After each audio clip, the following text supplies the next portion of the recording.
안녕하세요. 하루 필수 말씀 충전 하필 큐티 조종환입니다. 오늘 함께 나눌 하나님 말씀은 신명기 33장 26절에서 34장 12절까지 말씀입니다. 이스라엘 백성아, 너희의 하나님과 같은 신은 달리 없다. 하나님이 너희를 도우시려고 하늘에서 구름을 타시고 위엄 있게 오신다. 옛부터 하나님은 너희의 피난처가 되시고 그 영원한 팔로 너희를 떠받쳐 주신다. 너희가 진격할 때에 너희의 원수를 쫓아내시고 진멸하라고 명령하신다. 곡식과 포도주가 가득한 이 땅에서, 하늘에서 내리는 이슬에 흠뻑 젖은 이 땅에서 이스라엘이 평화를 누린다. 야곱의 자손이 안전하게 산다. 이스라엘아, 너희는 복을 받았다. 주님께서 구원을 받은 백성 가운데서 어느 누가 또 너희와 같겠느냐. 그분은 너희의 방패시오 너희를 돕는 분이시며 너희의 영광스런 칼이시다. 너희의 원수가 너희 앞에 와서 자비를 간구하나 너희는 그들의 등을 짓밟는다. 이스라엘에게 하나님과 같은 신은 없다라고 재차 강조됩니다. 이때의 하나님은 하늘에서 구름을 타고 위엄 있게 오시는데 당시 고대 근동에서 구름을 타고 다니는 신은 바알로 알려져 있었어요. 따라서 이 본문에서 다른 신은 없다라는 설명과 여호와 하나님께서 하늘에서 구름을 타신다라고 하는 설명은 가나안 땅에 들어가서 구름을 타는 신이 누구인지를 물어보면 오로지 여호와 하나님 한 분을 고백할 수 있어야 된다라는 말이 됩니다. 그분께서 모든 전쟁의 승리자이시고 피난처이시고 승리자이시며 용사이십니다. 그분께서 하늘에서 내리는 이슬로 풍요롭게 하시고 안전하게 하십니다. 그분 뒤에 있을 때 이스라엘은 온전한 승리를 경험할 수 있습니다. 하나님께서 함께하는 민족이야말로 참된 복을 얻은 민족입니다. 이스라엘은 그 복을 받았습니다. 대신 싸워주시는 하나님과 함께하는 정복전쟁의 결과는 이미 정해진 것이나 다름없는 거죠. 모세가 모압 평원 여리고 맞은 쪽에 있는 느보산의 비스가 봉우리에 오르니 주님께서는 그에게 단까지 이르는 길르앗 지방 온 땅을 보여주셨다. 또 온 납달리와 에브라임과 므낫세의 땅과 서해까지 온 유다 땅과 네겝과 종려나무의 성읍 여리고 골짜기에서 소알까지 평지를 보여주셨다. 그리고 주님께서 그에게 말씀하셨다. 이것은 내가 아브라함과 이삭과 야곱에게 맹세하여 그들의 자손에게 주겠다고 약속한 땅이다. 내가 너에게 이 땅을 보여주기는 하지만 네가 그리로 들어가지는 못한다. 모세는 여리고 맞은 쪽 느보산으로 올라가죠. 그 중에서도 가장 높은 봉우리 가운데 하나에 올랐을 겁니다. 그곳에서 보이는 광경은 정말 장관이었겠죠. 하나님은 단으로부터 시작해서 서쪽으로 남쪽에 이르는 어떤 지리의 영역들을 모두 다 보여주십니다.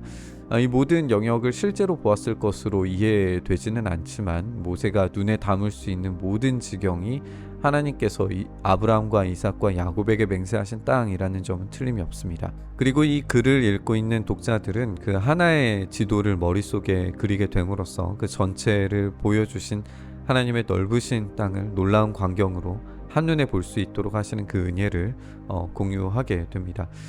이제 모세에게 허락된 시간은 끝이 났습니다. 모세는 그 영광스럽고 복된 땅에 들어가지 못하고 눈을 감아야 됩니다. 이제 이야기는 리더십이 이양된 여호수아에게 넘어가게 될 겁니다. 그런데 이 모세와 같은 사람이 없다라는 이야기로 신명기는 마무리가 될 거예요. 이런 모세의 유일함과 탁월함이 다시 새로운 모세가 나타날 수 있을 것인가를 생각하게 만들 것이고 여호수아가 성공적인 정복은 하지만 불완전한 정착을 이룸으로써 모세의 우월성을 다시 생각하게 만들 겁니다. 그것이 이제 이후로 죽음을 이긴 새로운 모세 또 새로운 여호수아 곧 예수이신 예수님을 통해서 극복된다 라고 하는 어떤 성경의 큰 그림을 우리가 확인할 수 있게 될 겁니다. 주님의 종 모세는 주님의 말씀대로 모압 땅에서 죽어서 모압 땅 벳부얼 맞은 쪽에 있는 골짜기에 묻혔는데 오늘날까지 그 무덤이 어디에 있는지를 아는 사람은 아무도 없다. 모세가 죽을 때에 나이가 120살이었으나 그의 눈은 빛을 잃지 않았고 기력은 정정하였다. 이스라엘 백성은 모압 평원에서 모세의 죽음을 애도하는 기간이 끝날 때까지 모세를 생각하며 30일 동안 애고가였다. 이렇게 모세는 죽었습니다. 그러나 그 위대한 영웅의 무덤은 어디에 있는지 알 수가 없습니다. 맞소라 본문은 여호와께서 그를 묻으셨다라고 되어져 있어요. 이 부분에 대해서 TK에 의하면 하나님께서 그의 무덤을 비밀로 유지하시기 위해서 모든 이들이 죽으러 갔다고 생각하고 있는 알고 있는 그 산에서 시신을 옮기셨을 거다라고 그렇게 추측을 합니다. 이런 지점이 한편으로는 약속의 땅에 들어가지도 못하고 그 죽음을 기리지도 못하는 형태로 이 비극적 결말을 맺는가 이렇게 질문이 들 수도 있어요. 그런데 이 벳부올이라고 하는 지명이 하나님을 배신하고 우상 숭배를 벌였던 바알볼을 떠올리게 만든 것이라면 이 바알볼의 실패와는 다르게 그 우상 숭배의 지명에도 불구하고 여전히 믿음을 굳게 지키면서 죽음을 맞이한 모세를 통해서 목숨을 다하여 하나님을 사랑하는 것을 어떻게 보여주어야 하는가 그 예시로 모세가 온전히 순종했다라고 그렇게 이해할 수 있습니다. 따라서 이 약속의 성취를 경험하는 데 방점이 있는 게 아니라 목숨을 다할 때까지 하나님을 사랑하는 데 방점이 찍힌다면 이런 모세의 죽음 기록조차 이스라엘의 영적인 삶과 죽음의 메시지로 읽을 수가 있습니다. 모세의 죽음은 눈에서 빛을 잃지 않고 기력이 정정했다라고 그렇게 되어져 있는데요. 따라서 그의 죽음은 하나님께서 지명하신 한계에 복종했다라고 하는 의미로 읽힐 수 있습니다. 새로운 모세이신 예수님도 마지막 순간 크게 소리를 지르실 수 있을 정도로 힘이 있으셨지만 자기의 숨을 내어주심으로써 죽으셨죠.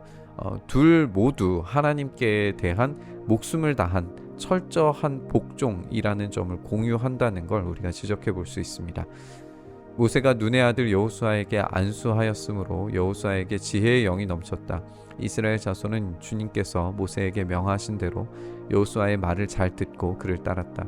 그 뒤에 이스라엘에는 모세와 같은 예언자가 다시는 나타나지 않았다. 주님께서는 얼굴과 얼굴을 마주대고 모세와 말씀하셨다. 주님께서는 그를 이집트의 바로와 그의 모든 신하와 그의 온 땅에서 보내셔서 놀라운 기적과 기이한 일을 하게 하셨다. 온 이스라엘 백성이 보는 앞에서 모세가 한 것처럼 큰 권능을 보이면서 놀라운 일을 한 사람은 다시 없다. 우리가 계속 지적해온 것처럼 이 모세와 같은 다른 선지자를 찾아보기 힘듭니다. 그의 우월성과 탁월함은 어느 누구도 부인할 수가 없죠. 이제 모세를 이은 여호수아를 통해서 정복 전쟁이 시작될 겁니다. 모세의 안수로 여호수아에게 지혜의 영이 넘치게 되는 걸 우리가 읽게 돼요. 하나님 여호수아를 통해서 이 전쟁을 승리로 이끌어 가실 겁니다. 계속해서 여호수아는 모세와 비교될 수밖에 없었을 거예요. 위대한 신앙 영웅의 끝은 이어받은 리더에게 부담이 될 수밖에 없습니다.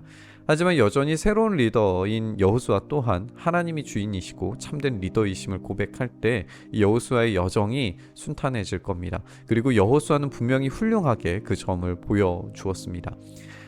우리는 신명기를 마치면서 하나님의 놀라운 사랑에 합당하게 반응할 때 얻는 풍성한 은혜에 대해서 들었고 그에 합당하지 않게 행동할 때 경험하게 될 끔찍한 종말을 읽어보았습니다.